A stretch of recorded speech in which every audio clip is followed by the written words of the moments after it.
Dan di Ramadan kali ini kita memasuki kajian yang pertama. Mudah-mudahan kita mendapatkan ilmu yang bermanfaat. Rabbana zidna ilman warzuqna fahman. Kemudian saya ingatkan kepada peserta yang sudah bergabung, terima kasih atas waktu dan kesempatannya. Jangan lupa di follow Instagram dan di subscribe channel YouTube-nya semangatbantu.com. Tema kita kali ini adalah penyesalan mayit ketika ajal datang. Mungkin saya ingin memberikan prolog sedikit dulu Ustaz ini tentang tema kita hari ini. Dikisahkan dalam riwayat itu, sahabat Rasulullah SAW namanya Thauban radhiyallahu taala anhu itu menyesal ketika sakaratul maut. Yang pertama menyesal karena kenapa tidak lebih jauh. Yang kedua kenapa tidak lebih lama. Yang kedua kenapa tidak semuanya, dan kenapa tidak yang baru.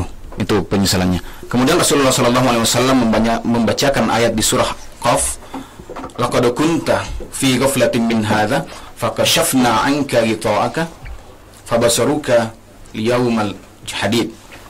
Bahwa dikatakan dalam Al-Quran ketika ajal menjemput itu disingkapkan seluruh hijab kita dan penglihatan kita itu sangat tajam. Jadi semua dosa-dosa kita dan amalan-amalan kita itu dinampakkan oleh Allah Subhanahu wa taala. Hari ini saya sudah ditemani oleh Ustadz guru kita, Ustadz Hilmi Firdausi, untuk menyampaikan temanya tentang penyesalan mayit ketika ajal datang. Mungkin cukup sekian dari saya prolognya. Selanjutnya saya serahkan kepada guru kita, Ustadz Hilmi Firdausi. Kepada beliau dipersilahkan dengan hormat. Tafadhol Ustadz. Bismillahirrahmanirrahim. Assalamualaikum warahmatullahi wabarakatuh. Waalaikumsalam warahmatullahi wabarakatuh. Alhamdulillah rabbil alamin. Alhamdulillahilladzi ja'ala syahru Ramadan alladzi unzila fihi al-Qur'an hudan lin-nasi wa bayyinatin minal huda wal furqan. Asyhadu an la ilaha illallah wa asyhadu anna sayyidana Muhammadan abduhu wa rasuluhu la nabiyya wa la rasula ba'dah. Allahumma fassalli wa sallim wa barik ala hadzal nabiyil karim. Allahumma shalli Sayyidina wa habibina wa syafi'ina wa maulana Muhammadin wa ala alihi wa ashabi ajma'in. Rabbi shrah li sadri wa yassir li amri wa hlul 'uqdatam min lisani yafqahu qawli, amma ba'd. Teman-teman semua di rumah, baik itu peserta Zoom ataupun yang sedang menyimak di YouTube ataupun follower Instagram saya yang sedang live insyaallah pada sore hari ini, apa kabar semua? Semoga selalu mendapatkan curahan limpahan nikmat dari Allah Subhanahu wa taala. Amin. Teman-teman yang ada di semangatbantu.com juga semoga Allah Subhanahu wa taala istiqomahkan antum semua dalam kebaikan-kebaikan. Amin. Alhamdulillahirabbil alamin. Hari kedua ya Mas ya. Hari kedua sore hari ini insyaallah kita segera menyelesaikannya beberapa saat lagi. Kenapa kita harus mengisi seluruh hari-hari Ramadan kita dengan kebaikan? Karena sungguh dalam Ramadan ini semua aktivitas kita dilipat gandakan kebaikannya. Ya. Kata Rasulullah SAW, qad ja'akum Ramadan, sungguh telah datang kepada kalian bulan Ramadan, syahrul mubarak, bulan yang penuh dengan keberkahan. Faradallahu alaikum siyamahu, diwajibkan kepada kalian itu berpuasa. Tuftahu fihi abwabul jannah, dibuka pintu-pintu surga. Wa tughlaqu fihi abwabul jahim, ditutup pintu-pintu neraka. Wa tughallu fihi syayatin, dan setan-setan semua dibelenggu. Fihi lailatun khairun min alfi syahrin, di dalamnya ada sebuah malam yang lebih utama dibandingkan 1000 bulan. Ya. Jadi kata Rasulullah SAW, Ramadan ini telah datang kepada kita membawa penuh keberkahan. Kenapa berkah? Karena disitulah bulan di mana kebaikan-kebaikan dimudahkan. Kenapa dimudahkan? Karena surga dibuka pintunya. Ini bahasa kiasan, artinya bahwa ketika Ramadan datang maka seluruh kebaikan kita itu dimudahkan. Ya, kita bisa melihat kalau hari biasa mungkin kita saum lemas ya. Kalau Ramadan semangat saumnya berbeda dengan saum-saum sunnah ya. Kalau hari biasa mungkin kita baca Qur'annya nggak kuat banyak-banyak ya Mas ya. Mungkin antum baca Qur'annya 1 lembar, 2 lembar, 3 lembar sudah perih mata ini. Namun ketika Ramadan ya kita semua biasa membaca bahkan 1, 2, 3 juz itu biasa saja ya, karena ada semangat yang berbeda. Kenapa itu terjadi? Karena pintu surga dibuka. Artinya kemudahan-kemudahan untuk melakukan kebaikan itu diberikan Allah Subhanahu wa taala. Dan juga wa tughlaqu fi abwabul jahim. ditutup pintu-pintu neraka. Apa artinya itu? Bahwa kemaksiatan dipersulit pada waktu Ramadan. Ya. Ya, sejak zaman kecil sampai sekarang ya, kita pasti mikir nih, kalau pas mau berbohong lagi puasa. Kalau pas mau ghibah sedang puasa. Kalau mau marah-marah sedang puasa. Apa artinya itu? Bahwa kemaksiatan, dosa yang akan kita perbuat itu terhalangi oleh keberkahan Ramadan. Ya. Karena berkah itu apa sih teman-teman semua? Berkah itu bukan di Ramadan kita nambah uang banyak gitu ya. Karena juga memang banyak orang mengartikan keberkahan Ramadan itu dengan keberkahan secara materi, Mas. Misalkan Ramadan itu sangat bagus untuk berdagang, ya, karena omset di bulan puasa itu biasanya meledak, ya jualan hijab, jualan gamis. Kalau ibu-ibu mungkin jualan kue kering, ya bahkan yang nggak pernah jualan jadi jualan juga di bulan puasa. Kenapa? Katanya berkah, ya. Jualan takjil, jualan kue nastar, segala macam dijual. Oh, berkah Pak Ustadz. Apakah itu berkah? Belum tentu. Bisa juga berkah ketika kita mendapatkan materi karena Ramadan menjadi jalan kita untuk kebaikan, kita sedekahkan dan sebagainya. Namun juga bisa menjadi tidak berkah ketika urusan dunia yang kita kejar melalaikan ibadah kita kepada Allah Subhanahu wa taala. Karena barokah itu kan artinya tuzidukum fit ta'ah, menambah kepada ketaatan. Ya, kalau kita nggak nambah taatnya ya jangan bukan berkah namanya. Nah, ini yang sering kita salah kaprah, mengartikan berkah Ramadan sebagai berkah dalam bentuk materi. Dapat THR, dapat bonus, berkah Ustadz. Ya, itu juga berkah sih insya Allah. Namun berkah yang lebih utama adalah semua kebaikan-kebaikan kita itu dimudahkan, dan kemaksiatan yang niatnya kita mungkin biasa lakukan di hari-hari biasa itu terhalangi. Ya. Ini sebenarnya adalah bulan latihan kita untuk 11 bulan ke depan nanti. Kenapa kita bisa ngerem 1 bulan ya? Kita giat ibadah, kita tolak maksiat 1 bulan aja, dan harusnya memang dipraktikkan di 11 bulan setelahnya. Ya, karena itu bulan Ramadan disebut juga bulan pelatihan, ya, bulan sekolah, bulan training. Untuk apa? Kita menggiatkan amal ibadah kita dan juga kita mengerem kemaksiatan kita. Seperti itu kira-kira. Teman-teman semua, gimana? Antum silakan. Nah, kembali ke tema kita ini, Ustaz, tentang penyesalan mayit ketika ajal mendatang. Apakah semua orang itu menyesal ketika ajalnya datang atau ada yang tidak menyesal? Ketika ajal datang, Masya Allah ya. Saya belum berpengalaman begitu ya. Ya, kita bicara agak ringan ya, jangan terlalu sedih juga ini, walaupun temanya melo, jangan melo-melo banget lah ya. Ketika ajal datang ya, ketika orang itu memang orang baik ya, ketika orang itu memang baik, ketika dia masuk ke dalam keranda ya, keranda ya, kurung batang gitu ya, itu dia minta disegerakan untuk sampai ke kuburnya. Kenapa? Karena sudah di-display ya, Mas ya. Sudah di-display, sudah diberikan gambaran tentang kenikmatan yang akan dia dapatkan karena pahala-pahala yang telah dia kerjakan selama di dunia. Namun bagi orang-orang yang ingkar, dia nggak pengen tuh sampai ke kuburnya. Ya. Kalau bisa nggak jalan deh ini yang gotong keranda ini, kalau bisa tetap saja karena kami nggak mau ketemu sama kuburan. Dia akan membayangkan siksa kubur. Jadi memang ada yang menyesal, ada juga yang bahagia. Ya, karena memang kalau kita kasat mata ya, kalau kita menyaksikan orang yang sakaratil maut itu kan beda-beda ya, kejadiannya beda-beda. Ada yang mudah sekali, ya, ada yang mudah sambil tersenyum, ya, indah mukanya, ganteng wajahnya, cantik mungkin rupanya kalau dia perempuan, ya, tersenyum seperti dia bahagia melepas kehidupan dunia ini. Ya. Di sekeliling dia menangis, tapi dia tersenyum bahagia. Namun juga ada yang mohon maaf Pak, sampai ada yang lidahnya keluar, sampai ada yang matanya melotot ya, seperti mengalami sesuatu yang luar biasa. Memang syakaratil maut ini dahsyatnya luar biasa. Sampai-sampai kalau antum pernah mendengar kisahnya Rasulullah ketika syakaratil maut ya. Jadi beliau itu ketika menjelang ajalnya datang 2 malaikat ya, malaikat Jibril dan Israel gitu ya, datang ke rumah Rasulullah SAW dalam rangka mencabut nyawa Rasulullah. Ya. Jibril masuk ke dalam, Jibril memalingkan muka. Kata Rasulullah, wahai Jibril, kenapa engkau memalingkan muka? Apakah engkau sudah tidak ridho lagi kepada aku, sudah nggak sayang lagi sama aku gitu ya? Ada apa denganmu sehingga engkau memalingkan muka? Kata Jibril alaihissalam, ya Rasulullah, ya Habibullah, mana mungkin aku tidak ridho denganmu, mana mungkin aku tidak sayang denganmu. Aku hanya tidak tega hari ini kekasihnya Allah Subhanahu wa taala, makhluk terbaik di muka bumi ini akan dicabut nyawanya, karena aku tahu dahsyatnya syakaratil maut. Kata Jibril kepada Rasulullah pada waktu itu. Akhirnya Israel kan minta izin, ya Rasulullah, izinkan aku mencabut nyawamu.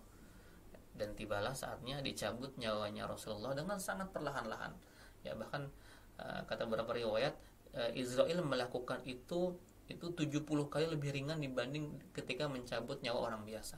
sangat perlahan, tapi sakitnya masih sangat dahsyat. Sampai Rasulullah itu mengeluarkan keringat kecil-kecil ya di dahinya itu karena tanda saking menahan sakitnya. Kata Rasulullah, wahai Jibril, apakah seperti ini sakitnya sakaratil maut? Ya Rasulullah, ini sudah kami ringankan. Umatmu nanti akan merasakan yang lebih dahsyat dibanding apa yang engkau rasakan. Kata Rasulullah sebagai bentuk cintanya, wahai Israel, dia berdoa kepada Allah. Dia berdoa, ya Allah, timpakan saja semua sakit sakaratil maut umatku kepadaku.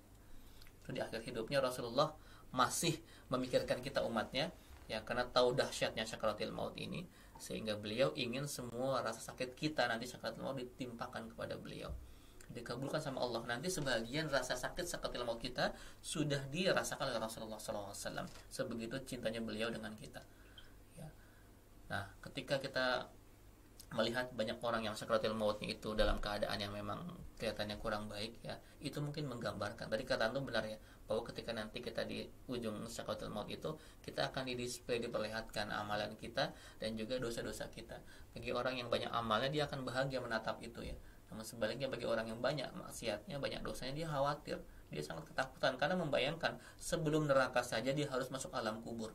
Dan di situ akan mengalami banyak pertanyaan interogatif dari malaikat dan juga mengalami siksaan kubur. Nah, ini berlangsung sampai kapan kan? Sampai hari kiamat.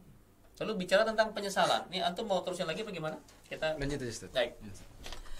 Bicara tentang penyesalan mayat atau jenazah ketika sudah meninggal dunia ya. Karena kalau sudah sedang sakaratul maut kan memang nggak bisa ngomong apa-apa juga. Nah, Allah menggambarkan banyak sekali di banyak redaksi ayat dan hadis tentang bagaimana penyesalannya orang-orang yang sudah meninggal dunia. Yang pertama, mereka menyesal tidak bersedekah. Ini pas banget ya momennya ya, Ramadan, bulan sedekah. Saya sedang berada di tempat ini bersama teman-teman penggiat sedekah. Ya, nanti antum semua dibuka di surah nomor 63 ayat 10 ya. A'udzubillahi minasyaitonirrajim wa anfiqu mimma razaqnakum min qabli ayyati ahadakumul maut fayaqula rabbi laula akhartani ila ajalin qarib fa asaddaqu wa akum minas shalihin ya. Wa anfiqu mimma razaqnakum, dan infakkanlah apa yang kami berikan rezeki kepadamu, kata Allah Subhanahu wa taala. Ya. Sampai sebelum nanti datang salah seorang di antara kamu berkata, ya Allah, tundalah ajal kami walaupun sesaat. Fasaddaqu wa akum minas sholihin, dan niscaya kami akan bersedekah dan beramal soleh. Ya, para ulama menafsirkan amal soleh sebagai sholat 2 rakaat ya.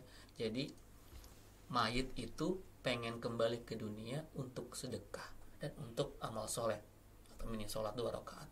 Ya, sebegitu dahsyatnya pahala sedekah yang didisplay ketika meninggal dunia. Nah, ini juga dirasakan oleh para mayit yang dulu di dunia ini malas bersedekah, malas berinfak, malas beramal soleh. Ya, dan itu penyesalan yang nggak ada gunanya, karena ketika menyesal ya itu seperti sebuah mimpi yang angan-angan saja, tidak mungkin kesampaiannya. Nggak mungkin ada orang mati Allah kabulkan request yang untuk turun ke dunia lagi untuk sedekah dan beramal soleh gitu. Kita kabur semua ya kalau ada orang yang mati tiba hidup lagi untuk amal sedekah gitu ya. Nah, ini kan sebuah hal yang menjadi tamparan buat kita gitu ya. Kalau orang sudah meninggal saja masih bisa mengimpikan hal-hal itu, sedekah, sholat.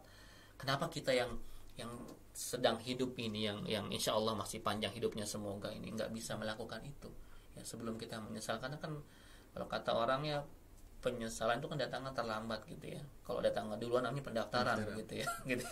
Jadi menyesal itu sesuatu yang ya menyesal gitu loh. Nanti di neraka pun mereka menyesal, semua berbentuk penyesalan. Tapi kadang-kadang semua penyesalan yang Allah gambarkan di Quran, Rasul gambarkan di hadis, itu seperti nggak menohok kita gitu loh. Kita seperti nggak percaya akan banyak kabar penyesalan dari para ahlun nar, ya, daripada orang-orang yang di dalam kubur gitu ya. Sampai Rasul pun kan pernah melewati sebuah kubur, beliau mengambil pelepah daun kurma yang basah ditancapkan ya. Kenapa? Kasihan, kadang orang di dalamnya sedang disiksa gara-gara dia nggak bersih ketika bersuci gitu kan. Ya, diringankan, semoga diringankan dengan apa yang aku lakukan ini. Ya, itu kan banyak kabar dari Rasulullah bahwa memang ada siksa kubur, siksa kubur itu ada, siksa neraka itu ada. Nah, banyak di antara ya orang-orang di dunia ini yang nggak percaya dengan itu, sehingga selalu mengabaikan banyak perintah Allah Subhanahu wa taala. Jadi penyesalan pertama tidak sedekah. Teman-teman semua, ini mumpung Ramadan ini ya, mumpung Ramadan, Rasulullah itu bersedekah bagaikan angin katanya. Ketika masa Ramadan Rasulullah sedekahnya itu luar biasa. Ya Ya, sedekah apa sih yang paling baik itu ya? Fasaddaqo bisodaqotin fa'akhfaha. Ya, hatta la ta'lamu simaluhu ma tunfiqu yaminuh. Ya, bersedekah disembunyikan sampai-sampai tangan kirinya tidak mengetahui apa yang disedekahkan tangan kanannya. Ini selevel sedekah yang paling tinggi. Jadi kalau antum mau mencapai keutamaan sedekah, memang itu menyembunyikan sedekah kita.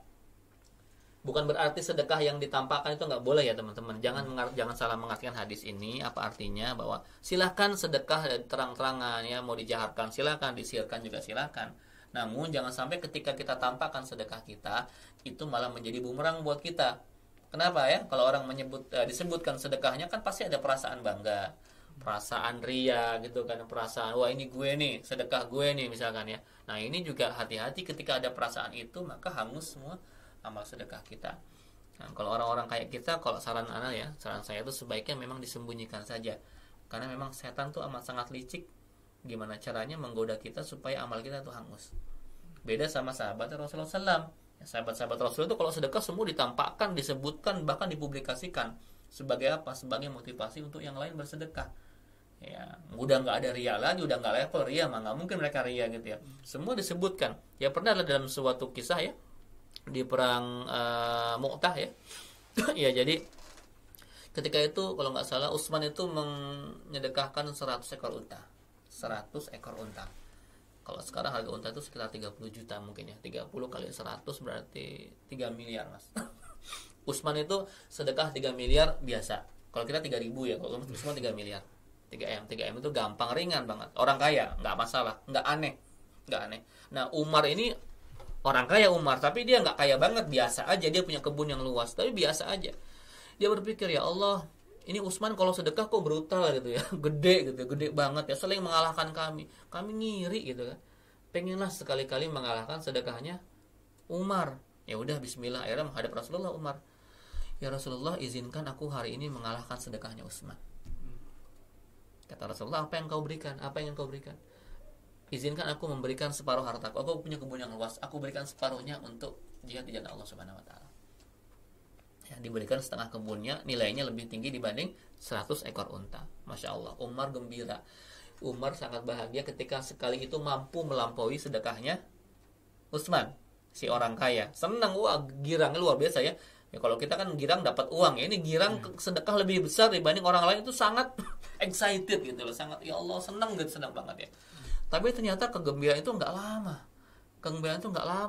Didengar sama sahabat satu lagi ya. Sahabat satu lagi, orangnya kalau Umar kan gede, Utsman ini sahabat yang ini nih kurus kering. Ya orangnya kurus ya. Kalau pakai sarung sering kedodoran katanya. Gitu ya. Siapa beliau? Ya Abdullah bin Abu Quhafah atau kita kenal Abu Bakar As-Siddiq ya. Abu Bakar menghadap Rasulullah. Ya Rasulullah, aku dengar Utsman kasih 3M ya. Iya betul. Umar memberikan separuh hartanya ya. Iya betul. Kalau gitu bismillahirrahmanirrahim, hari ini aku menyedekahkan seluruh hartaku untuk jihad fisabilillah. Masya Allah. Kata Rasulullah, wahai Abu Bakar, apa yang kau tinggalkan untuk keluargamu? Aku tinggalkan Allah dan Rasulnya. Ya, fastabiqul khairat, mereka berlomba-lomba untuk kebaikan. Memang kita mungkin nggak sampai lah levelnya Utsman, Umar, apalagi Abu Bakar, jauh levelnya. Tapi apa hikmahnya bahwa disebutkan sedekah itu boleh ternyata mas. Disebutkan sedekah itu boleh, ya.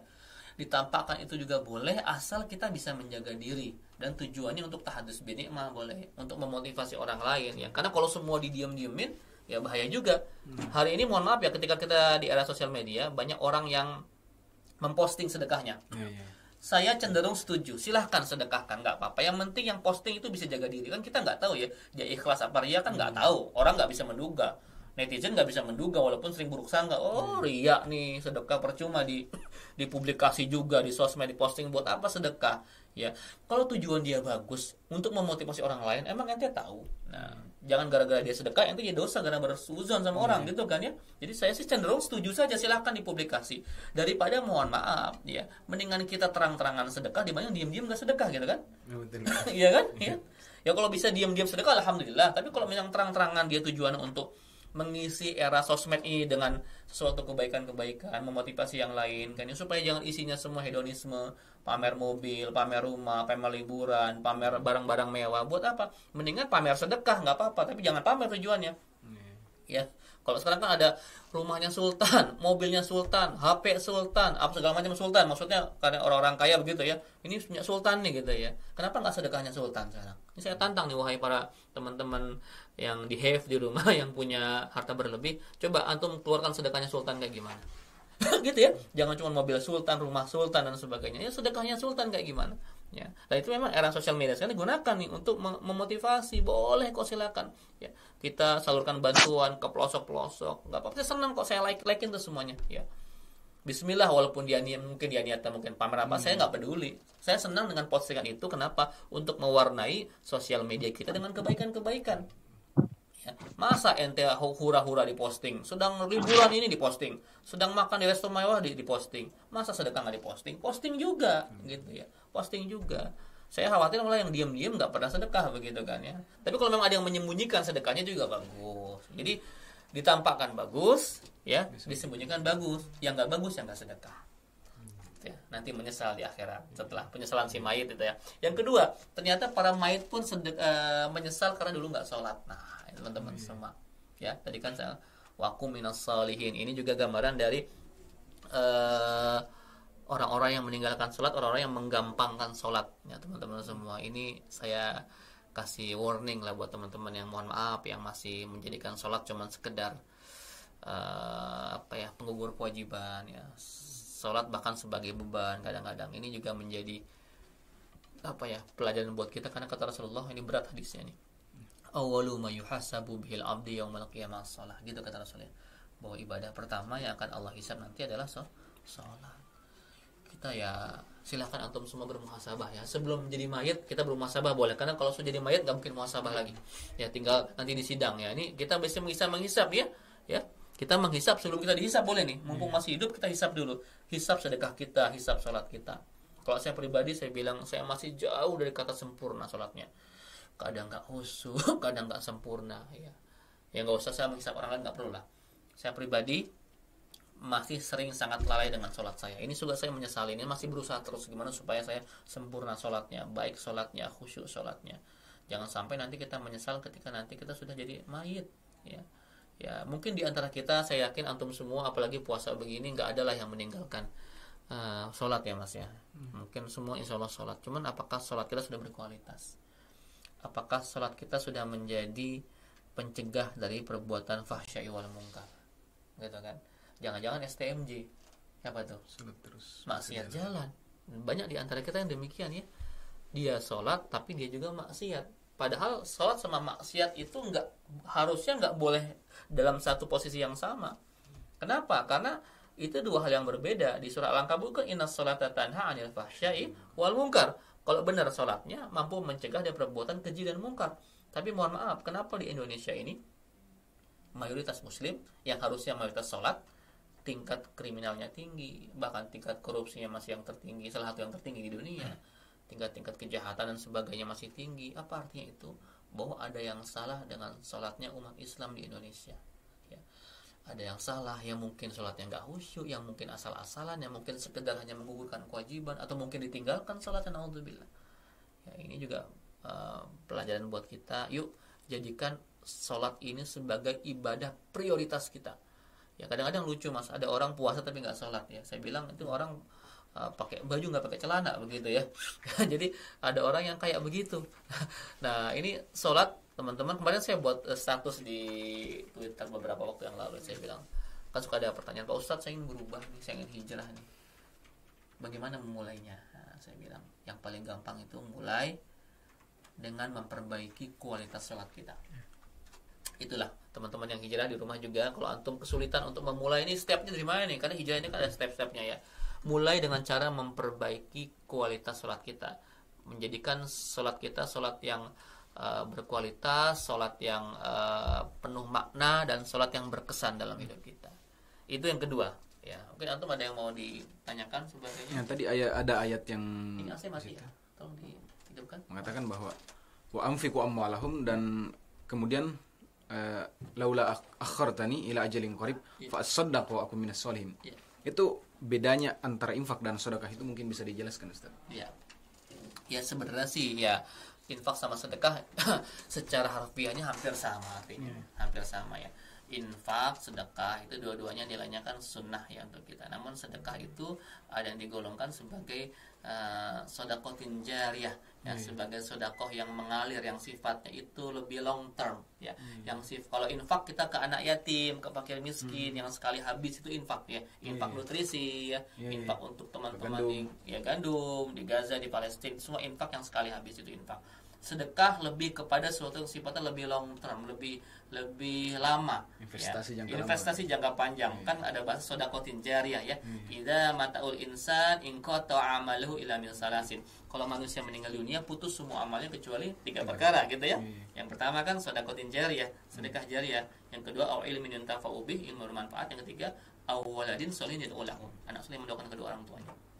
Ya, sedekah jariyah ini sifatnya panjang ya. Antum misalkan sedekah sumur ya, sumur ya, atau sedekah membuat masjid gitu ya. Atau kalau nggak bisa buat masjid kan gede itu biayanya. Cukup ya sedekah sekian meter keramik ya, atau sedekah untuk pengecetan, atau sedekah untuk ya pasir, bata, begitupun untuk pondok pesantren, untuk rumah Quran dan sebagainya. Ya, sesuatu yang bisa dinikmati orang untuk beribadah walaupun kita sudah meninggal dunia, dan pahalanya akan terus mengalir kepada kita. Nah, jadi teman-teman semua itu ya, jadi sekarang ini sedekah, infak, wakaf, sekarang ini sedang ramai digiatkan wakaf ya. Wakaf ya, ini juga penting sekali. Kita wakaf bisa mengatasnamakan orang tua kita ya, supaya apa? Ya, ini pahala yang akan terus mengalir. Ya, kalau kata bahasa MLM itu saya suka passive income. Ya. Sesuatu yang kita dapatkan tanpa kita melakukan apapun. Jadi kalau beramal itu kan katanya harus cerdas ya. Ya, kalau infak mungkin amal sekali habis ya, gitu ya. Tapi kalau sedekah atau wakaf ya, misalkan yang lebih besarnya itu, kita bisa lebih panjang menikmatinya, walaupun kita sudah meninggal dunia. Tolong dikecilkan AC-nya, mohon maaf diputar, kebesaran sekali. Jadi seperti itu ya. Ini yang kedua tadi kan sedekah, salat ya. Yang ketiga, penyesalan orang-orang yang sudah meninggal dunia adalah nggak beramal soleh. Ya, ini kan ya. Wal asri innal insana lafi khusrin ya. Demi masa sesungguhnya manusia itu merugi ya, dalam keadaan kerugian ya kan. Illal ladzina amanu, orang beriman, wa amilus solihati, dan beramal soleh. Orang-orang yang enggak beramal soleh itu rugi, menyesal teman-teman semua. Nah, amal soleh itu banyak banget. Amal soleh itu banyak banget jumlahnya, banyak banget macamnya, variasinya banyak ya. Ya, antum jadi host sekarang amal soleh. Anak pun insya Allah dakwah, insya Allah amal soleh. Asal ikhlas ya. Semua teman-teman di depan saya ini yang sedang hidupkan kamera, yang sedang jadi operator, lighting, yang rekam live Instagram, semua adalah amal soleh ya. Teman-teman yang mengumpulkan sedekah, teman-teman saya yang paskas ya, gerakan infak beras juga sedekah, semangat bantu juga, insya Allah adalah amal soleh semua. Nah, ini antum bisa lakukan semua selama hidup di dunia, beramal soleh ya, beramal yang baik. Jangan sampai nanti ketika sudah meninggal dunia menjadi sebuah penyesalan ya, apalagi masih muda-muda ini teman-teman. Saya senang ketika menghadapi teman-teman muda yang memang fokus untuk kebaikan gitu. Apa namanya, saya lupa siapa tadi? Ikhwal, Mas Ikhwal ya. Kenapa saya sangat excited ketika ketemu anak-anak muda di macam-macam komunitas ya, hijrah ini, hijrah itu, atau gerakan infak apa begitu. Senang, kenapa? Karena anak-anak muda yang soleh itu prioritas ya, bahkan dijamin ke surga oleh Rasulullah SAW. Nomor 2 surganya ya. Ya, nomor 2 nggak tanggung-tanggung nih orang anak muda kayak antum. Kalau saya udah. Kalau antum kan milenial, Anda kolonial. Kalau saya kolonial, itu milenial. Ya, ikhwal teman-teman di depan saya ini masyaallah anak milenial. Dijamin ke surga nomor 2. Sab'atun yadhilluhumullah bi'adhillah yawma la dhilla illa dhilluh, kata Rasul ya. 7 golongan yang Allah akan jamin ke surga. Allah naungi di hari tak ada naungan kecuali dengan Allah Subhanahu wa taala. Yang pertama kan al-imamul adil ya, pemimpin yang adil. Yang kedua antum semua di sini. Wasyabun nasya'a fi ibadatillah, para pemuda yang tumbuh dalam ibadah kepada Allah, fokus kepada Allah, beramal soleh untuk Allah, ini dijamin ke surga. Karena kalau orang-orang tua soleh, orang-orang tua ibadah, itu kan nggak aneh Mas Ikhwan ya. Itu nggak aneh, itu biasa aja. Orang sudah tua kan sunatullahnya memang mendekat kepada Allah ya. Justru yang aneh itu ketika sudah tua dia makin hancur gitu ya. Udah ketua bukan ke masjid malah ke diskotik gitu ya. Udah tua malah bukan taubat malah makin banyak maksiat. Nah, itu aneh kan ya. Orang tua soleh mah wajar. Ya, kita mendapatilah di setiap masjid, banyakan mana populasinya? Pasti banyakan orang tua. Memang itu habitatnya orang tua katanya. Anak muda mah habitatnya bukan di masjid, di diskotik, di jalan, di tempat, di kafe, di mall-mall tuh anak muda. Yang orang tua di masjid. Nah, ini kan salah nih kan ya. Nah, kita kalau anak-anak muda yang memang ibadah kepada Allah, dia rajin di masjid, dia rajin amal soleh, ini spesial di mata Allah Subhanahu wa taala. Karena itu surganya nomor 2. Ya, ketika antum semua sudah giat beramal soleh sejak muda, ini masya Allah ya, istiqomah di jalan ini, masih ikhwan teman-teman semua ya, istiqomah supaya apa? Supaya Allah nanti hisab antum itu langsung nomor 2 itu ke surganya itu ya, setelah pemimpin adil, anak muda langsung masuk surga ya. Jadi teman-teman semua, ketika antum sekarang sudah usia muda, sudah sadar ya, sudah langsung hijrah, sudah langsung taubat tanpa harus mengalami dunia yang mengerikan itu, antum bersyukur kepada Allah ya. Semoga istiqomah, semoga husnul khotimah. Itu yang nomor 3 ya, ketika penyesalan tidak beramal soleh. Antum mungkin mau tanya yang lain, mungkin kita diskusi lagi atau selanjutkan lagi. Baik. Ada yang nomor 4 itu penyesalan para mayit tidak membaca Al-Qur'an ya. Penyesalan orang-orang yang meninggal dunia karena di dunia ini malas ngaji gitu loh, malas tilawati Al-Qur'an. Nah, kenapa? Karena jelas Quran itu jadi syafaat buat kita, penolong ya. Ada 3 syafaat ya. Ada syafaatul uzma, syafaat yang agung itu syafaat dari Nabi Muhammad SAW. Jelas itu. Yang kedua syafaatnya Quran. Yaqra'ul Quran fa innahu ya'ti yaumal qiyamati syafi'an li ashabi. Gitu ya. Baca Quran, baca ini baca tadabbur ya, dihafalkan, diamalkan ya. Karena sungguh Quran akan datang bagi para ashabul Quran. Gitu kan? Ya, jadi antum kalau enggak baca Quran nyesel banget. Yang ketiga sahabat teman-teman yang soleh.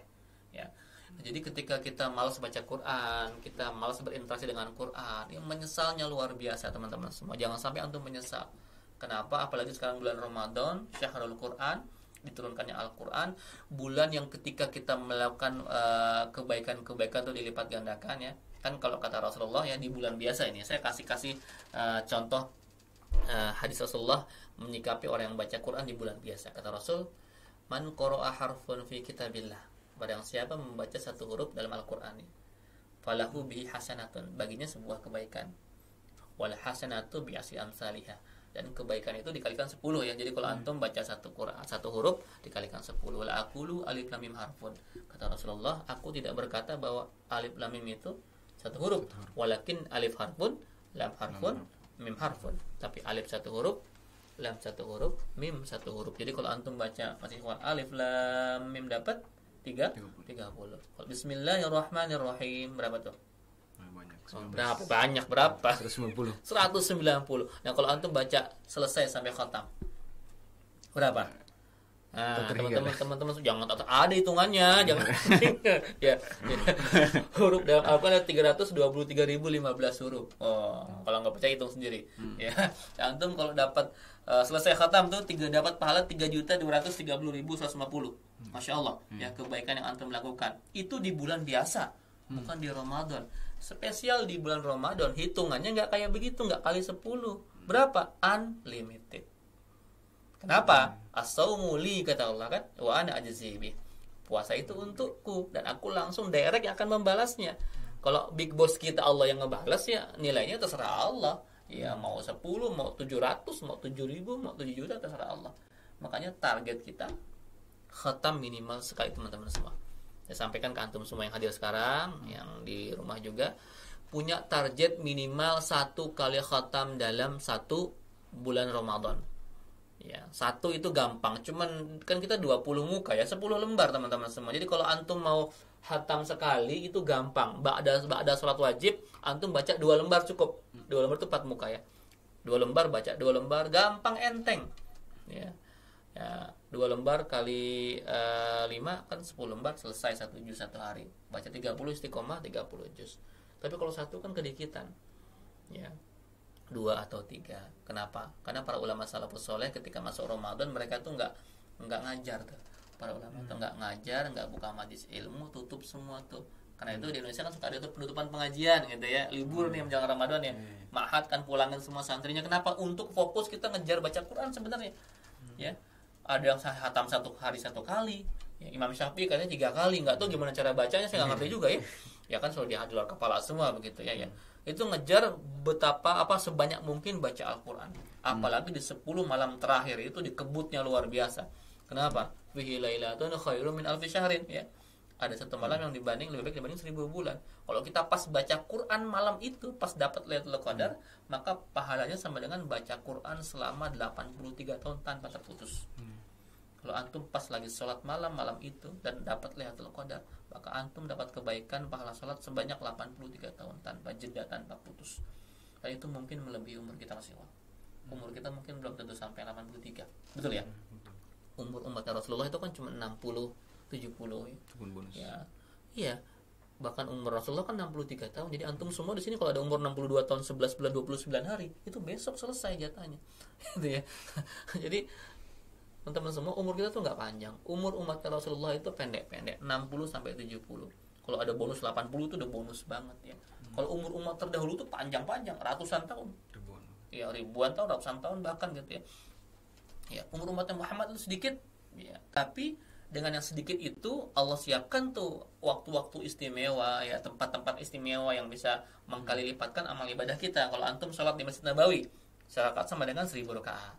Kalau antum sholat di Masjidil Haram, sama dengan pahalanya 100.000 rakaat ya. Begitupun di malam Lailatul Qadar, kalau antum ibadah malam itu 1000 bulan kebaikannya, pahalanya. Nah, Allah siapkan itu karena kita tahu nih manusia ini sudah umurnya pendek ya. Kita hitung-hitungan masih awal sekarang, itu hitungan lah antum. Ya, anggaplah umur kita 70 tahun lah ya. Anggap umur kita 70 tahun. Kalau kita bagi dua, 35 sama 35 ya. 35 itu kita hitung untuk istirahat lah ya.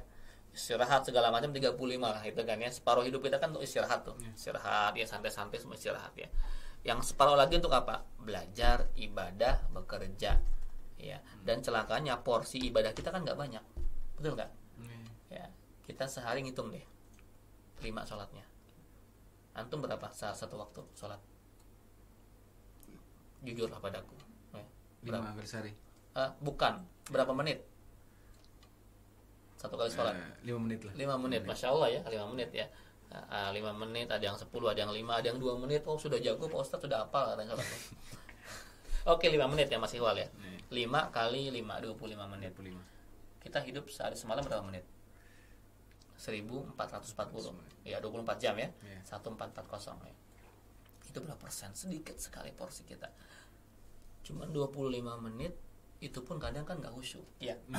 Itu pun kadang gak sempurna. Itu pun kadang bahkan lupa rakaat sholat. Antum pernah lupa rakaat ya? Pernah juga pernah kan? Ya. Dengan 25 menit itu ya, kita kayaknya menghadap Allah malu deh ya. Gak sempurna amal kita, gak sempurna ibadah kita. Itu pun kadang-kadang kita masih ria, gak ikhlas ya, masih pengen dipuji orang. Juga ibadah yang lain ya, sedekah kita gak banyak ya, tilawat Al-Quran kita gak banyak ya. Kayaknya kalau mengandalkan amal ibadah kita, sepertinya kita nggak ada masuk surga. Ya. Kata para ulama pun demikian. Kita kayaknya kalau ngandelin amal ibadah kita sendiri itu nggak ada yang ke surga. Karena dosa kita itu jauh melampaui ibadah kita, betul nggak? Kalau antum sholat 5 kali, dosa kita pasti lebih dibanding 5. Ana jamin lebih lah sehari semalam itu pasti lebih. Sedangkan antum tahu ya, Nabi Adam alaihissalam, beliau itu diusir dari surga gara-gara melakukan satu buah dosa. Cuman satu kan dosanya ya, makan buah khuldi itu ya, makan buah, dosa satu diusir dari surga ke dunia. Kita dosa satu nggak mungkin ya, 1 juta iya gitu ya, tapi kita pengen ke surga, nyambung nggak kira-kira? Kan nggak nyambung ya. Nah karena itulah Allah siapkan waktu-waktu mustajab, tempat-tempat mustajab yang bisa mengkali lipatkan amal ibadah kita gitu loh. Salah satu di bulan Ramadan ini ya, Lailatul Qadar ya, 1000. Makanya antum kejar teman-teman semua di rumah nanti 10 malam terakhir ya. Kalau sudah bisa itikaf. Kalau belum bisa karena pandemi ya udah di rumah, tapi hidupkan malam-malam kita. Ya, hidupkan malam-malam kita, terutama di malam-malam ganjil, jangan sampai nyesel lah kita ya. 21, 23, 25 sampai 29 ya. Ustadz antuk besok kerja. Ya udah pilihlah apa? Di 25, 27, 29. Pak Ustadz nggak bisa juga, udah pilih yang 2 aja terakhir, 27, 29. Nggak bisa juga Pak Ustadz, 27 aja deh saya bilang ya. Nggak bisa juga Pak Ustadz, mati aja sekalian gitu ya. Kalau nawar terus kerjaan ya. Udah kasih diskon ya. Rasulullah nggak 10 hari sempurna itikafnya ya. Ya nggak diselang-selang, tegakkan badannya, menjauhi istri-istrinya ya. Memang itikaf untuk apa? Mencari keutamaan Ramadan ya. Untuk semua walaupun nggak ke masjid ya, hidupkan malam-malamnya di rumah, baca Quran, sholat malam gitu ya. Jadi tidak membaca Al-Quran. Penyesalan selanjutnya, manusia menyesal karena enggak berdakwah, teman-teman semua ya. Wa tawassaw bil haq wa tawassaw bis sabr ya. Merugi kalau enggak menyampaikan yang hak dan menyampaikan tentang kesabaran. Jadi orang-orang yang enggak berdakwah selama di dunianya itu pasti merugi mahasiswa. Dakwah itu nggak harus ceramah. Mohon maaf teman-teman semua, bahwa dakwah itu tidak harus ceramah, tidak harus ngomong kayak saya megang mic begini ya, tampil di sosial media, di televisi apa, atau tampil di acara-acara di panggung dakwah. Nggak kayak begitu. Itu bukan, itu hanya satu bagian dari dakwah. Saya sebutkan ya. Ya, dakwah itu tidak harus ceramah, tapi segala sesuatu yang bisa mensupport kegiatan penyampaian risalah dakwah itu adalah dakwah. Saya ceramah sekarang ya, di depan antum semua, ada yang jadi moderator Mas Ikhwal, ada yang menyiapkan zoomnya ya, ada mbak yang ngatur lighting, yang ngatur kamera, pencahayaan, ada yang live Instagram dan sebagainya. Ini semua supporting dakwah, yang nyiapin kabel ya, yang bersihin AC, nyalain AC ya, yang bersihin karpet segala macam, yang nyiapin terkonsumsi buat kita buka puasa. Ini semua supporting dakwah kan. Ya, dakwah itu semua saling bersinergi. Kalau semua megang mic kayak saya, ceramah kayak saya, nggak selesai dakwah ini Mas. Ya, ya saya keluar kota, kalau semua pengen ceramah kayak saya, wah nggak kelar saya. Siapa yang jemput saya nanti di bandara? Siapa yang ngantar saya keliling masjid? Siapa yang ngantar ngajak saya makan? Siapa yang nyiapin hotel buat saya dan sebagainya? Jadi memang setiap orang itu punya porsi masing-masing dalam berdakwah. Nah, termasuk di era sekarang ini, era digital, sosial media ini, dakwah banget, dakwah itu bisa dipakai banget buat sosial media. Kenapa? Saya miris teman-teman semua. Kenapa? Karena akhir-akhir ini sosial media kita itu lebih banyak cenderung kepada hal yang mudarat dibandingkan maslahat. Ya, silakan antum saksikanlah sosial media kita ya, Instagram ya, Twitter atau YouTube begitu, atau TikTok sekarang ya. Ya, walaupun saya bilang ya alhamdulillah sekarang banyak bermunculan majelis taklim online gitu ini, kayak sekarang kan Al-Zoomiyah namanya. Al-Zoomiyah ini Al-Instagram ya, ada Al-Facebook ya, Al-Twitter ya, Al-TikTok ya yang terbaru ya. Nah, ini gawat nih Al-TikTok ya, ternyata saya bukan orang apa ya, saya bukan orang yang suka mencaci maki kegelapan, saya bilang gitu ya. Ketika orang menyerukan boykot TikTok dan sebagainya, memang sih secara maslahat menurut saya itu memang maslahatnya sedikit gitu loh. Tapi kan memang kita nggak punya wewenang untuk menutup, untuk boykot dan sebagainya ya. Nah, yang saya bisa lakukan adalah bagaimana caranya memberikan alternatif tayangan atau konten yang positif di TikTok, walaupun memang yang biasanya positif itu nggak viral. Kalau mau viral joget-joget gitu ya, sensasi dan sebagainya. Tantangan berat buat kita wahai para penggiat dakwah, antum semua para milenial. Kalau kami yang kolonial mungkin nggak terlalu expert ya dengan teknologi atau dengan masalah sosial media digital ini. Nah, antum semua harus berkecimpung di situ. Saya tantang teman-teman semua, silakan, saya bilang potong ceramah saya, antum buatin 1 minute booster gitu ya, satu menit ceramah, dikasih audio visual ya, biar jadi kasih ilustrasi, kasih kartun dan sebagainya, biar menarik. 1 menit itu bisa yang nonton bisa 100.000, 200.000 orang. Kalau ceramah sejam kayak begini itu jarang yang nonton biasanya ya, kelamaan. Makanya ntar dipotong aja 1-2 menit di share. Kalau sejam 2 jam itu jarang, cuman orang yang niat aja mau ngaji. Nah, saya bilang kan sekarang dakwah itu perlu strategi Mas Ikhwal. Dakwah itu perlu strategi. Kenapa? Karena orang, mohon maaf ya, yang ngajak ke neraka saja pakai strategi. Strategi, kemasannya bagus, packagingnya bagus, serius mereka ngajak maksiat, ngajak ke neraka gitu. Iya kan? Iyalah, silakan antum saksikan tayangan-tayangan yang seperti itu. Nah, kenapa mohon maaf ya, kita yang ngajak ke surga, kita yang ngajak berbuat baik, kita yang ngajak mendekat kepada Allah, kita nggak serius, asal-asalan, cuman modal begini doang gitu ya. Harus disiapkan, maksimalkan. Nah, ini tugas kita para konten kreator. Kalau ustadz nggak ngerti masalah begini ya, ustadz ngertinya ceramah, iya. Tapi ketika suruh buat video, suruh macam-macam ngedit itu, masa ya kita bukannya nyapaknya kita ya, bukannya bidangnya kita, antum semua lah. Dan itu pun dakwah. Jadi makanya dakwah ini saling bersinergi. Nah, teman-teman semua, sebelum kita jadi mayit, berdakwahlah. Dakwah nggak harus nunggu sempurna ilmunya. Kalau antum cuma bisa tahu ayat, sampaikan gitu kan? Balighu ani walau ayat, sampaikan aja. Ya, yang penting dakwah gitu. Itu selanjutnya. Lalu penyesalan mayat selanjutnya tidak bersyukur ya, kurang bersyukur ini nih teman-teman semua. Selama di dunia dia kurang bersyukur ya, akhirnya paling syakatum la azidannakum ya kan, wal in kafartum inna adzabi lasyadid ya. Teman-teman yang gak bersyukur tinggal nunggu azabnya. Yang terakhir ya, tidak mau mendengarkan nasihat ya. Nanti dibuka di surah Al-Mulk tuh, ada cerita di mana malaikat tuh kesel ketika datang orang-orang kafir masuk ke dalam neraka. Kesel malaikat itu sampai hampir meledak katanya gitu kan. Takadu tamaizu minal ghaiz gitu ya. Kullama ulqiya fiha fawdun sa'alakum khazanatun lam takun nadir. Apakah dulu itu belum ada orang yang datang kepadamu untuk memberikan peringatan gitu, kata para malaikat, sampai kamu diajak kayak begini? Ada, cuma kamu mendustakan gitu kan, kata mereka. Jadi setiap ada orang-orang kafir masuk ke dalam neraka itu, Malaikat tuh kalau bahasa orang Betawi apa? Gedek gitu loh. Ente kenapa sih masuk neraka? Emang dulu nggak ada nabi, nggak ada rasul, nggak ada orang, nggak ada ustadz gitu, nggak ada yang ngasih peringatan? Ada, cuman kami kagak peduli, kami mendustakan mereka. Ya, nah, jadi kekecewaan atau penyesalan mayat ketika meninggal dunia, ketika nanti sudah meninggal dunia adalah tidak menerima nasihat. Nah, teman-teman semua, ketika sekarang begitu banyak nasihat, begitu banyak acara kajian, begitu banyak ceramah-ceramah keagamaan, antum harus buka telinga lebar-lebar. Ini kan celakanya kita ketika ada tausiah itu kebanyakan ditutup telinga kita ya. Ya, sama setan sih kadang dikencingin sama setan supaya kita nggak dengar. Kadang dia bawaannya apa kalau ngaji tuh ngantuk gitu ya. Kalau dengar tausiah tuh ngantuk gitu ya. Antum haus menyesal nanti ya. Ya, jangan ngantuk, jangan. Makanya memang tugas kami juga bagaimana membuat ceramah itu menarik ya, menyegarkan, fresh. Apalagi sekarang kajian-kajian online ini kan memang berat ya. Kajian online tuh memang tantangan berat buat para ustadz. Kenapa? Kita nggak ketemu dengan audiens ya. Kalau dulunya kita masih bisa berinteraksi, masih bisa ada joke-joke sedikit supaya nggak pada ngantuk. Sekarang ngelempar joke juga percuma, paling yang ketawa satu orang, antum doang gitu ya. Yang lain di rumah kadang-kadang kalau sinyalnya nggak bagus juga ya nggak, telat juga gitu ya. Nah inilah, jadi memang teman-teman semua di rumah ya, jangan pernah malas untuk menerima nasihat. Saya paling senang dapat nasihat ya, kalau ketemu guru, ustadz tolong nasihati saya, nasihati, doakan ya. Kalau zaman now anak-anak muda ketemu ustadz selfie gitu ya.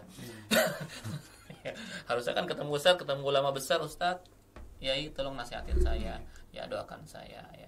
Nah sebelum itu semua terjadi, teman-teman semua, kita masih hidup, yuk beramal soleh ya, sholat yang menerima nasihat, sedekah, beramal soleh semua, supaya tidak menjadi penyesalan nanti tatkala kita sudah meninggal dunia. Wallahu a'lam bishawab. Yuk teman-teman semua, kita diskusi bareng-bareng. Silakan kalau ada pertanyaan lewat nanti via Zoom ya. Silakan nanti dibacakan sama Mas Iqbal. Terima kasih. Assalamualaikum warahmatullahi wabarakatuh. Waalaikumsalam warahmatullahi wabarakatuh. Ya, demikian tadi tausiah dari guru kita Ustadz Helmi Firdausi. Mudah-mudahan ada manfaatnya. Nah, selanjutnya kita masuk iklan dulu nih Ustadz. Iklan. Iklan dulu Ustadz sebelum masuk ke tanya jawab. Saya ingatkan kembali kepada teman-teman yang ingin ikut ambil di Ramadan Semangat Berbagi, silakan infakkan dan sedekahkan hartanya di semangatbantu.com. Kita iklan sejenak.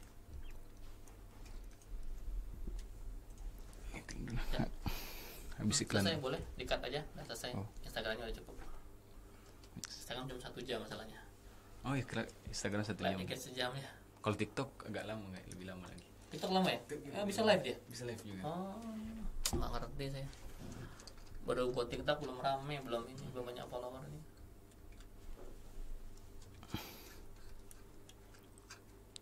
Judulnya itu apa Ki? Live podcast semangatbantu.com, di bawahnya penyesalan mayit gitu ya. Cari yang bagus ininya, covernya.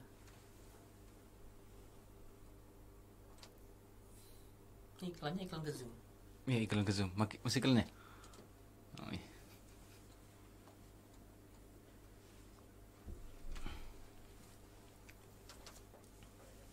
Jam 5 ya, lumayan lah, 20 menit kita.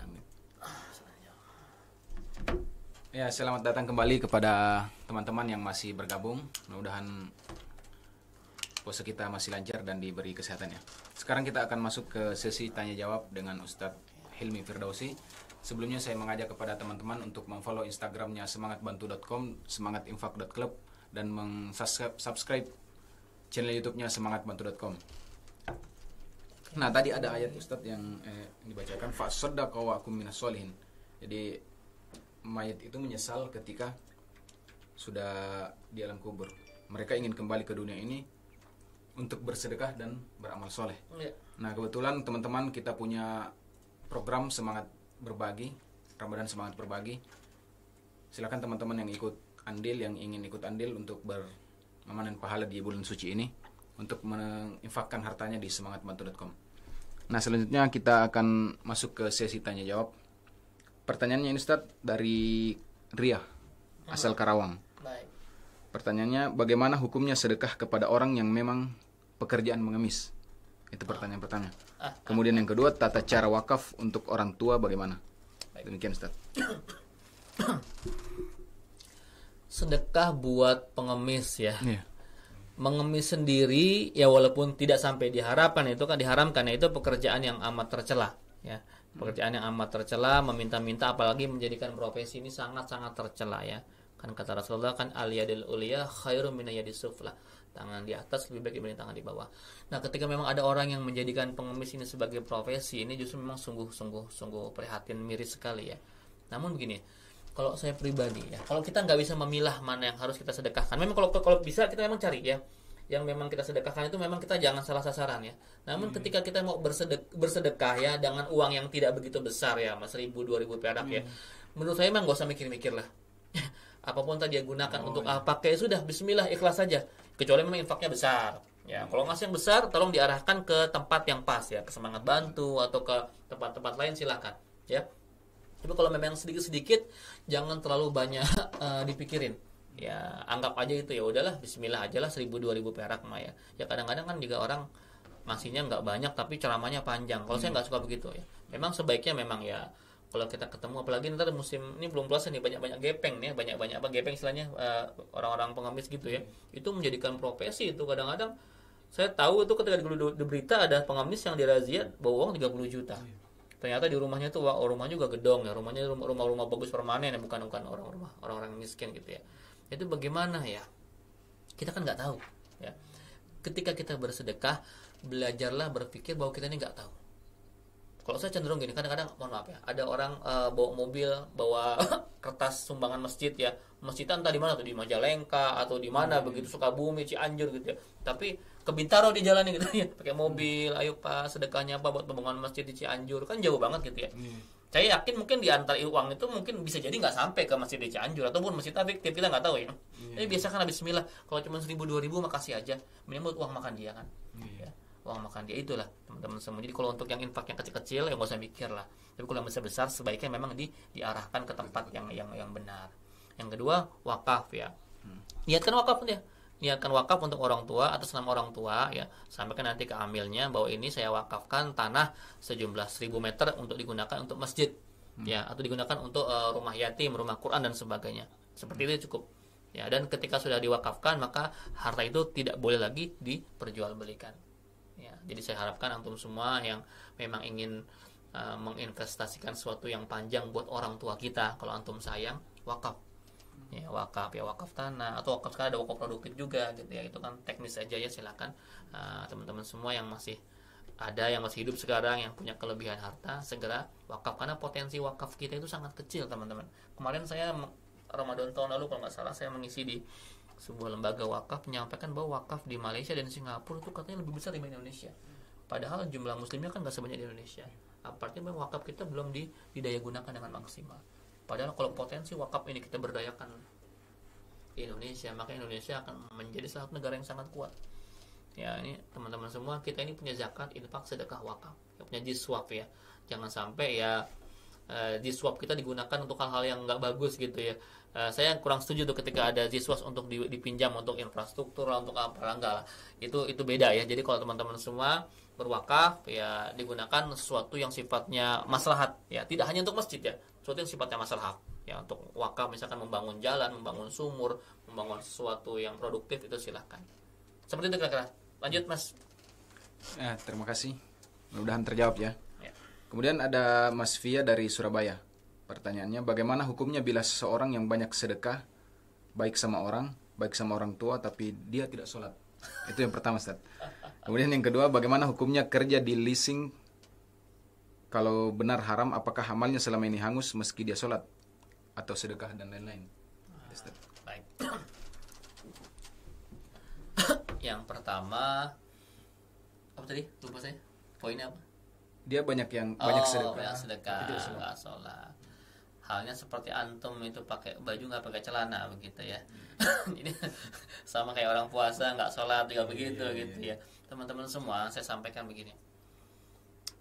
Dalam agama lain itu ada orang puasa, sama di agama lain pun ada puasa. Di agama lain pun ada sedekah, Mas. Ada, Mas Iqbal. Silakan antum cek ke agama lain, bahkan sedekahnya nggak 2,5% kayak kita zakat, tapi lebih besar 10% bahkan mereka sedekahnya untuk agama mereka. Ada. Amal soleh, berbuat baik, bajik juga sama mereka, sama ada ya. Yang membedakan kita sama orang kafir itu adalah sholatnya.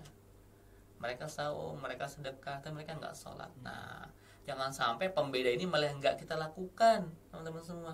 Ya, karena ibadah pertama yang dihisab itu kan sholat. Ya, dia sedekah banyak, dia beramal soleh yang lain, tapi nggak sholat, sama aja bohong gitu ya. Jadi tolong sholat jadi prioritas. Yang pertama. Yang kedua, masalah leasing ya. Ini leasingnya leasing yang biasa, bukan leasing yang syariah begitu ya. Teman-teman semua, saya nggak bisa menghukumi sekarang leasing seperti apa ya. Kalau memang sekarang jelas di Indonesia ini, kalau yang memang konvensional itu pasti riba. Ya, tapi saya nggak tahu tuh masalah dosa yang amal yang dia lakukan selama dia menjadi pegawai leasing itu seperti apa. Itu kan wewenang Allah Subhanahu wa taala. Kalau dosanya memang jelas ya. Tapi kalau amal-amal yang belakangnya, saya nggak bisa mengklaim amal kamu nggak diterima karena selama kamu bekerja di bank konvensional atau leasing konvensional. Kita nggak berani. Itu jawabannya Allah bisawab. Jadi begini teman-teman semua, ketika antum sekarang masih dalam pekerjaan ini ya, leasing atau di bank-bank konvensional, ada niatan kuat untuk segera berhenti, untuk segera mengakhiri ya, berpindah atau menjadi seorang wira swasta dan sebagainya ya. Tapi teman-teman semua, kadang-kadang memang perpindahan itu pun harus menggunakan strategi. Jangan sampai ketika antum berpindah antum nggak ada siap-siap penggantinya. Antum kan juga punya keluarga, punya anak-anak, punya istri yang harus dibiayai, dinafkahi. Itu pun hukumnya wajib ya. Jangan sampai gara-gara berhenti dari leasing, dari bank, tiba-tiba nggak ada penghasilan, malah kacau semuanya. Nah, makanya setelah antum tahu bahayanya riba ya, di bank konvensional, di leasing ya, sekarang segera niatkan cari alternatif maisha yang baru, pekerjaan yang baru, apapun itu bentuknya. Ketika sudah ada, maka pelan-pelan tinggalkan. Jadi semua berlangsung dengan baik. Islam itu tidak menyakitkan, Islam itu tidak mempersulit ya. Intinya apa? Bahwa nafkah keluarga wajib, meninggalkan yang haram pun wajib ya, tapi semua itu bisa kita atur supaya berjalan dengan lancar. Kalau memang antum bisa, bismillah silakan. Karena hijrah itu memang harus bareng-bareng. Jangan suaminya hijrah nih tapi istrinya nggak hijrah. Nah, ada teman-teman saya gitu loh. Ada seorang pegawai bank yang hijrah tapi dia nggak mengkondisikan istrinya. Si istri yang biasanya itu dapat gaji tetap dengan jumlah yang besar karena sudah level manager dia, tiba-tiba nol, nggak dapat gaji apa-apa, nggak dapat penghasilan apa-apa, kaget, sering berantem, akhirnya bercerai, berantakan semua rumahnya. Hijrahnya malah bukan membawa maslahat, menjadi mudarat. Teman-teman semua, saya sampaikan kalau hijrah susun strategi yang baik supaya baik semuanya. Begitu Mas Iqbal. Ya, terima kasih jauh Ustaz. Ada pertanyaan selanjutnya dari Ilmi asal Bekasi. Ustaz, izin bertanya. Ketika telah mencari ilmu dari mengikuti kajian dan sebagainya, terkadang sulit untuk menerapkannya. Ya. Padahal sudah mengetahui ilmunya. Apakah yang membuat kita sulit untuk menerapkan ilmu yang didapat untuk beramal soleh? Ya. Seseorang yang punya ilmu ya, seharusnya ilmunya itu membawa keberkahan buat dia. Ilmunya itu mampu menuntun jalan hidupnya ya. Tapi banyak di antara kita yang berilmu malah makin tersesat. Nah ya, jadi ternyata berilmu jika salah, jika diniatkan bukan karena Allah Subhanahu wa taala, itu bisa membawa kita tersesat ya. Bahkan salah satu kategori sombong itu kategori sombong ketika mempunyai ilmu ya. Ada orang sombong karena berilmu, itu bahayanya luar biasa. Nah, ada orang sombong karena ilmunya, ada orang tersesat karena ilmunya. Bahkan tadi saya bicara sama Mas siapa yang jemput saya, yang orang UIN ya, disebutkan ya bahwa di Fakultas Usuluddin itu bukan orang-orang bodoh ya, orang-orang pintar agama, tapi banyak yang ngaco, banyak yang tersesat. Apa artinya? Bahwa memang nggak selamanya jamin orang yang menuntut ilmu itu bisa hani, bisa lurus. Apa artinya? Bahwa ilmunya itu nggak berkah, ilmunya itu nggak manfaat. Karena itu doa sebelum kita telah berilmu kan, Rabbana zidna ilman nafi'a warzuqna fahma wasi'a bi rahmatika ya arhamar rahimin. Kita pengen doa ilmunya manfaat. Sampai kita kan doakan Allahumma inna na'udzubika min ilmin la yanfa' gitu. Ya Allah, aku berlindung kepada Engkau dari ilmu yang enggak manfaat. Karena banyak ilmu yang enggak manfaat, termasuk pertanyaan yang enggak manfaat, kajian yang enggak manfaat, materi yang enggak manfaat. Membahas tentang Allah, keberadaan Allah itu kata Ustaz Adi Hidayat kemarin enggak manfaat juga. Ya, buat apa antum memang kalau antum membahas tentang istiwanya Allah gitu ya, itu kan nggak akan menyelesaikan masalah dan nggak akan nambah keimanan. Jadi banyak materi kajian pun yang nggak nambah keimanan. Nah, jadi kita minta ilmu yang bermanfaat. Jangan sampai kita belajar ilmu malah ada juga loh orang yang belajar tentang Islam untuk menghancurkan Islam juga ada. Ada orang sampai menghafal Quran malah untuk menghancurkan Islam itu ada. Ya, snokor gerenya itu hafal Quran teman-teman semua. Hafal hadis banyak. Orang dia belajar langsung di Saudi, di Madinah, di Mekah, dia belajar ke Indonesia, ke Aceh untuk menghancurkan umat Islam di Indonesia. Ya, Bagaimana supaya kita ilmunya aplikatif gitu ya, ngaji dikit terapin ya. Makanya saya bilang ketika antum mendapat sebuah ilmu ya, itu dilaksanakannya pelan-pelan, jangan langsung ngegas ya. Termasuk sama teman-teman yang hijrah ini, kadang-kadang teman hijrah tuh pengen langsung semuanya diambil sama dia. Ya mohon maaf ya, ada orang yang baru hijrah terbiasa mungkin mohon maaf sebelumnya nggak sholat ya, tiba-tiba harus langsung mendawamkan sholat 5 waktu di masjid plus sunnah-sunnahnya plus tambah tahajud tambah duha, dia kelenger lama-lama ya. Harusnya pelan-pelan, yang wajib dulu dia laksanakan, setelah wajib tambah rawatib, setelah rawatib tambah duha dulu, jangan tahajud dulu ya. Duha dulu yang pagi-pagi gampang ya, baru ke tahajud. Tahajud pun levelnya jangan langsung 83, cukup 2+1 dulu, 43 sampai 83. Semua ada prosesnya supaya antum nanti nggak mencapai tingkat kejenuhan.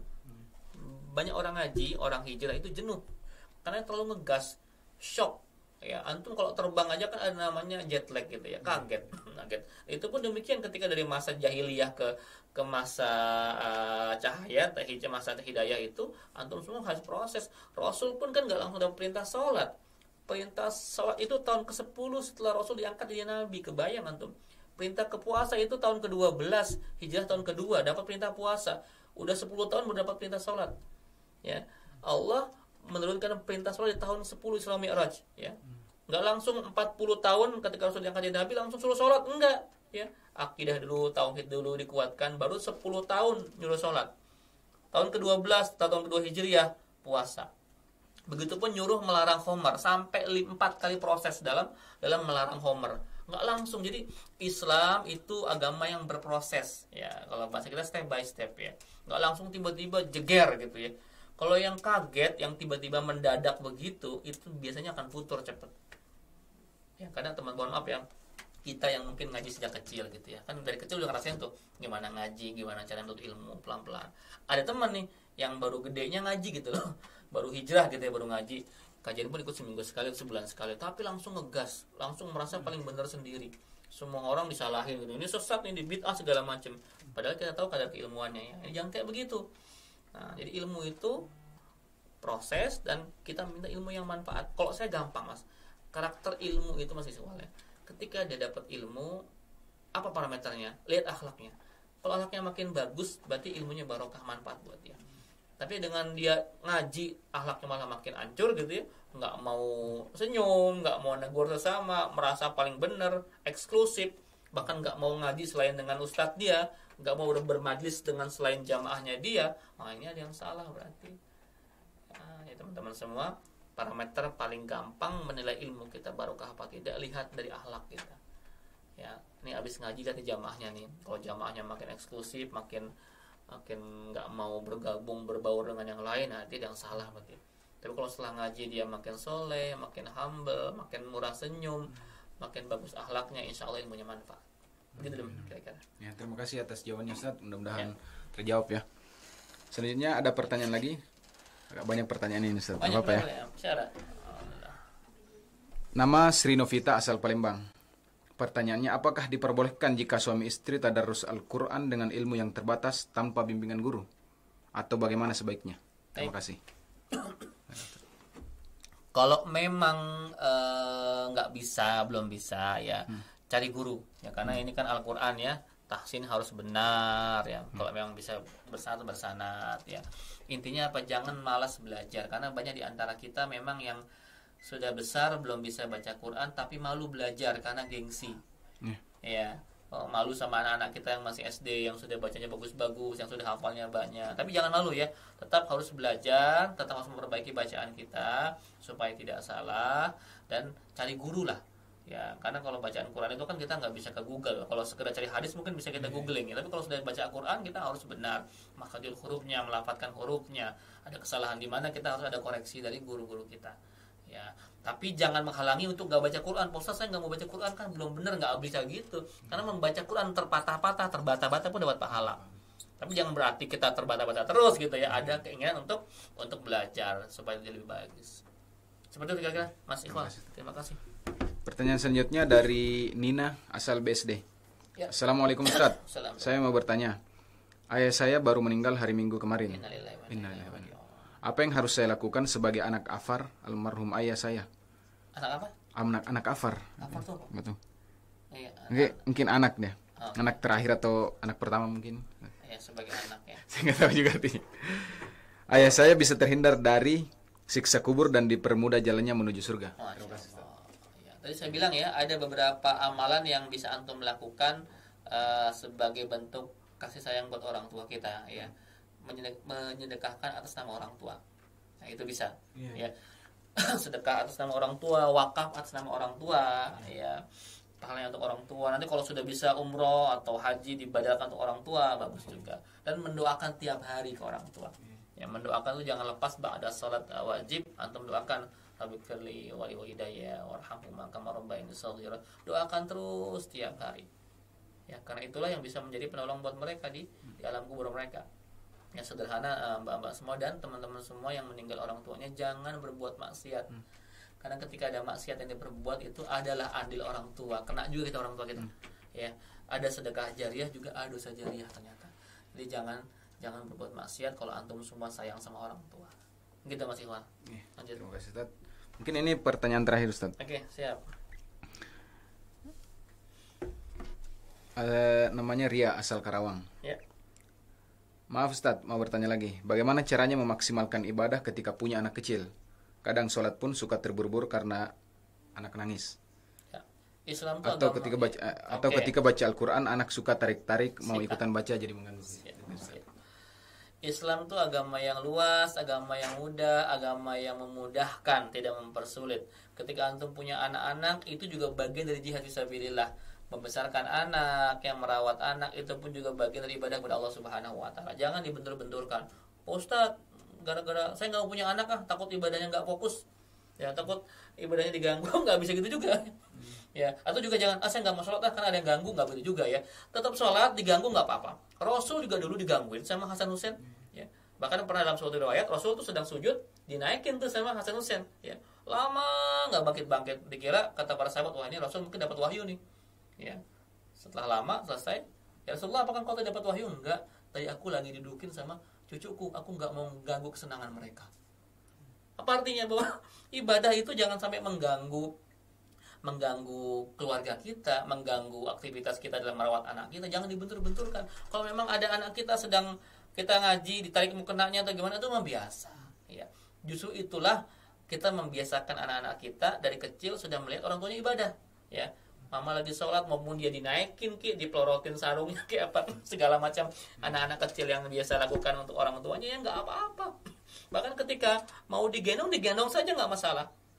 Ya, seperti itu. Jadi jangan terlalu mempersulit. Ketika apalagi lagi cuma sekedar baca Quran yang bukan dalam sholat ya, diganggu apa nggak apa-apa.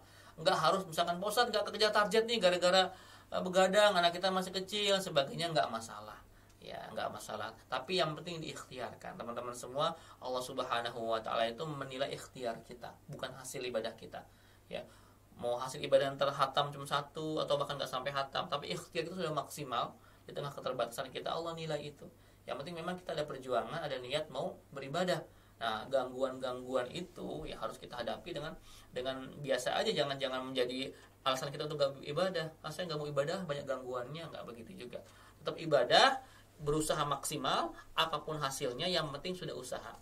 Ya, kita nih mau menghafal Quran tapi nggak hafal-hafal nih. Oh, Ustaz saya nggak hafal-hafal nih Quran, kita kayaknya otak saya udah belet banget gitu. Ada banyak segala macam pikiran. Yang penting kita usaha ngapal Quran sampai kita mati, kita akan dihitung sebagai hafiz walaupun belum hafal.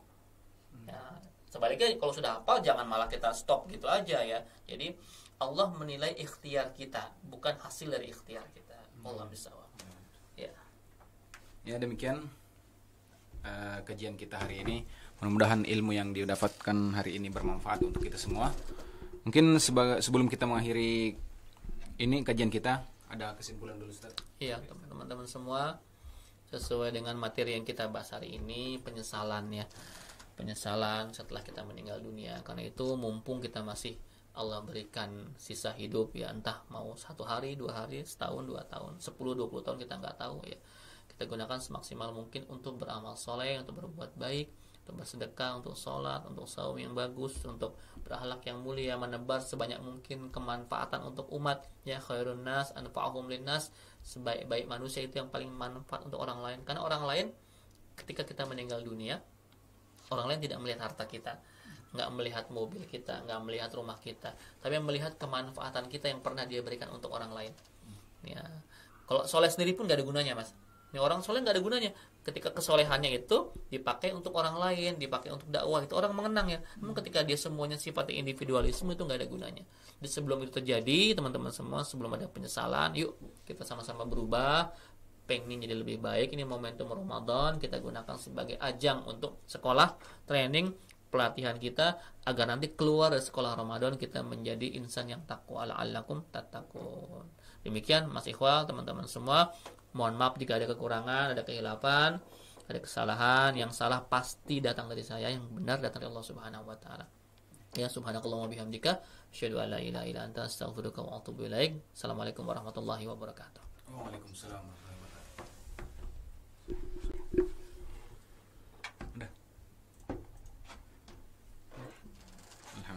Alhamdulillah rabbil alamin.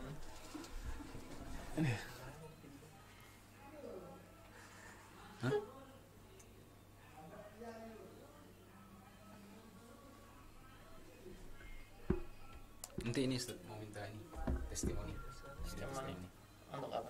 Ajakan untuk berdoa. Oh, baik. Siap. Siap. Dijadiin satu lagi nanti. Apa bacaannya? Temanya apa? Ada perubahan? Enggak. Ini Ustadz Afwan, ini apa namanya? Ada Ramadan Semangat Berbagi sama ajakan ini apa namanya? Gandum untuk di Palestina. Iya. Yang